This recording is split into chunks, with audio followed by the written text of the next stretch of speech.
Hi hello welcome to గనారుchulu. ఇవాళ ఆలు మిరియాలు పొడి వేసుకొని ఇలా కర్రీ చేసుకుంటే అన్నం చపాతీలోకి టేస్ట్ అద్రిపోవాల్సిందే. చాలా ఈజీగా 10 నిమిషాల్లో రెడీ అయిపోతుంది. ఎక్కువ ఇంగ్రీడియంట్స్ లేదు, ఎక్కువ మసాలాలు ఎక్కువ వేయకుండా సింపుల్గా చూపిస్తున్నాను.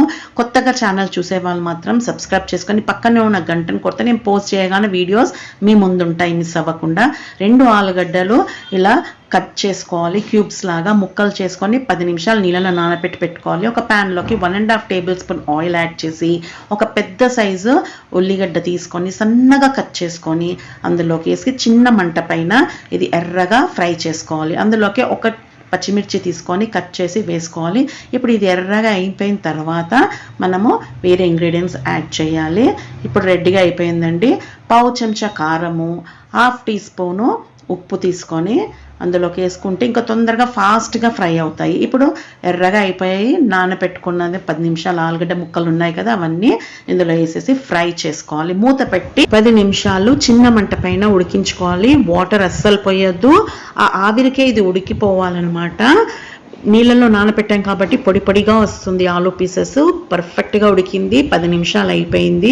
చూడండి, ఎండు కొబ్బరి పొడి చేసుకుంది 1.5 టేబుల్ స్పూన్ యాడ్ చేసుకోవాలి. ధనియాల పొడి 1 టీ స్పూను, జీలకర్ర పొడి 1 టీ స్పూన్ యాడ్ చేసుకుంటే మంచి ఫ్లేవర్ వస్తుంది. మిరియాల పొడి 3/4 teaspoon, garam masala 1 teaspoon, ఇది లవంగాల పొడి 1/2 చెంచా యాడ్ చేశాను, పసుపు 1/2 చెంచా.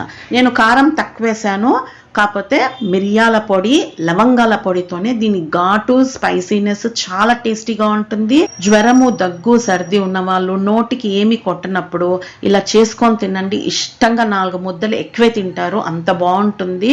దీంట్లో లైమ్ జ్యూస్, నిమ్మకాయ జ్యూస్ 1 టీ స్పూన్ వేసుకోండి. పుల్ల పుల్లగా టేస్ట్ మాత్రం చాలా బాగుంటుంది. ఇప్పుడు ఆలు ఫ్రై చేయాలన్నా ఇలా కమ్మగా ఘాటుగా స్పైసీగా చేసుకొని తింటారు, అంత బాగుంటుంది. నేను ఒక్కసారి చేశాను, మా ఇంట్లో వాళ్ళు ఎప్పుడు చపాతీస్కి ఇదే చేయమంటారు.